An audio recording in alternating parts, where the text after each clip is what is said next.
नारायण राणे इतक्या उंचीवर सहजासहजी गेलेले नाहीत. जेलवारी, मारामाऱ्या, मर्डर सगळं झालंय. त्यांच्या राजकीय आलेखावर बोलताना मंत्री भरत गोगावलेंचं धक्कादायक विधान. मर्डर करून उंचीवर जाता येत नसतं, नाहीतर गँगवॉर करणारे राजकारणामध्ये आले असते. अशा पद्धतीचं वक्तव्य करणं दुर्दैवी. मुख्यमंत्री असताना नारायण राणेंची प्रशासनावर वचक होती.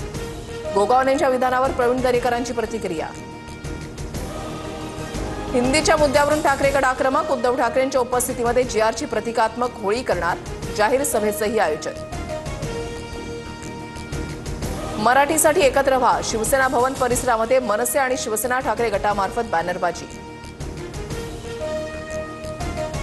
पावसाळी अधिवेशनाच्या पूर्वसंध्येला सह्याद्री अतिथीगृहावर चहापानाचा कार्यक्रम. विरोधक चहापान कार्यक्रमाला उपस्थित राहणार का, याकडे लक्ष.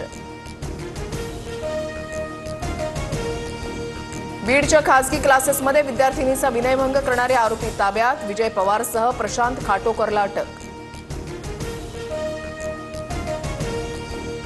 डबेवाल्यांची सेवा 200 रुपयांनी महागली. जूनपासून नवा दर लागू होणार. मुंबई टिफिन बॉक्स सप्लायर्स असोसिएशनची माहिती. छत्रपती संभाजीनगरमध्ये सलग दुसऱ्या दिवशी अतिक्रमण हटाव मोहीम राबवणार. जालना रोड, जळगाव रोडसह बीड बायपास, पैठण रोड, पडेगावात कारवाई होणार. नाशिकच्या गंगापूर धरणातून पाण्याचा विसर्ग कमी. गोदावरी नदीला आलेला पूरही ओसरला. मात्र नदीकाठच्या नागरिकांना दक्ष राहण्याचं आवाहन. पंतप्रधान मोदी 2 जुलैपासून 5 देशांच्या दौऱ्यावर. ब्राझीलमधील ब्रिक्स परिषदेमध्ये सहभागी होणार.